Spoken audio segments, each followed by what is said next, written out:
Nouvelle offensive maintenant contre la cigarette au Canada qui devient le premier pays au monde à exiger des avertissements là, sur chacune des cigarettes. Bien sûr, l'objectif, c'est de convaincre les fumeurs d'arrêter, d'écraser leurs cigarettes, de dissuader aussi ceux qui voudraient commencer, là, entre autres les plus jeunes. Avec nous, Florie Douka, porte-parole de la Coalition québécoise pour le contrôle du tabac. Bon après-midi, Madame Douka. Bon après-midi. Alors, vous, comment vous voyez cette entrée en vigueur de cette nouvelle réglementation? Est-ce que ça va vraiment changer quelque chose d'avoir ces messages imprimés sur chacune des cigarettes? Bien, il faut se rappeler que ça fait partie d'une approche qui est plus complète, là, qui a une stratégie. C'est pas une substitution aux autres mesures, mais qui était temps qu'on vienne bonifier, qu'on vienne renouveler les mises en garde. Les avertissements qu'on trouve sur les paquets dataient quand même là, de 2011-2012. Fait qu'ils avaient perdu de leur efficacité. Les gens s'étaient habitués. On les voit presque plus. Ça venait pas chercher les gens ou les interpeller. Donc, la bonne nouvelle, c'est qu'on va renouveler les mises en garde. Certains des messages ont été peaufinés. Il y a des nouveaux messages. Il y a des nouvelles maladies qui sont traitées, notamment le diabète.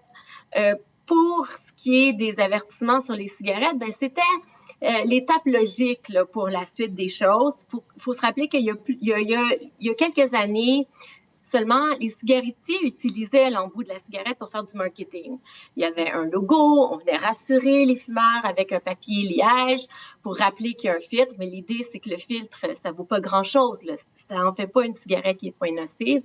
Au contraire, les gens qui fument des cigarettes filtrées vont inhaler plus profondément, ce qui donne naissance à des cancers parfois qui sont plus létaux. Mais tout ça pour dire que là, le gouvernement va utiliser cet espace-là pour faire un message de santé. Donc, c'est la bonne nouvelle.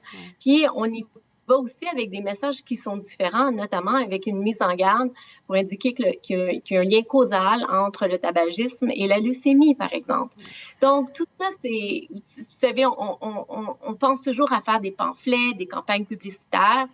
Mais là, on utilise le produit lui-même pour faire de la sensibilisation. Est-ce que vous avez l'impression qu'on vise peut-être les futurs fumeurs ou ceux qui, pour les premières fois, là, prennent des cigarettes, peut-être pour leur rappeler là, à chaque aspiration, effectivement.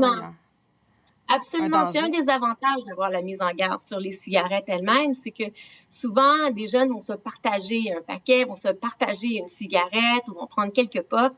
Ils ne seront pas nécessairement exposés au paquet lui-même, à la grande mise en garde avec l'image. Donc ici, c'est un petit rappel. C'est pas parce qu'on a vu une mise en garde une fois qu'on va tout à coup, on va cesser de fumer ou on va pas s'initier. Mais l'idée, c'est d'utiliser chaque occasion qu'on a avec des messages qui sont différents. Puis, les jeunes aussi, ce que les études nous montrent, c'est que la cigarette qui comporte l'avertissement, ben, elle est moins attrayante. Elle a déjà l'air plus nocive qu'une cigarette qui n'en avait pas. Donc, tout ça, c'est parfaitement cohérent dans l'idée d'avoir des campagnes de sensibilisation. Ouais. Et de rappeler que c'est toujours un enjeu, un problème de santé publique, là, quand on pense que de 15 à 20 des patients atteints de cancer sont des fumeurs. Donc, malheureusement, le tabagisme et les maladies reliées au tabac restent la première cause de décès au Québec. Ça va emporter plus de 13 000 de nos concitoyens. Ça vient priver des familles d'un gagne-pain. Les gens vont perdre de 10 à 15 années de leur vie. Et ça a un impact énorme, non seulement pour les familles, mais aussi collectivement sur le système de santé. Hein. Ça accapare le tiers des ressources liées à l'hospitalisation, donc des énormes coûts. Ça reste extrêmement difficile de cesser de fumer, puis c'est pourquoi il faut se rappeler que la nicotine, c'est une drogue addictive comparable à l'héroïne. Il faut donc utiliser chaque message, chaque indicateur pour rappeler aux fumeurs qu'il y a des avantages à cesser de fumer, que le monde est là pour les soutenir. Hein, la mise en garde comporte la ligne J'arrête, le site web, etc. Donc, divers éléments qui ont été bonifiés.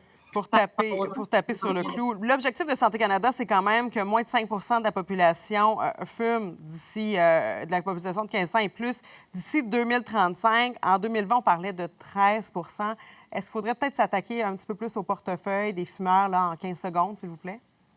Absolument. Donc, au Québec, notamment, là, je dirais à l'échelle canadienne, mais particulièrement au Québec, c'est ici que la taxe sur le tabac, elle est la moins basse au pays. Elle est la plus basse au pays.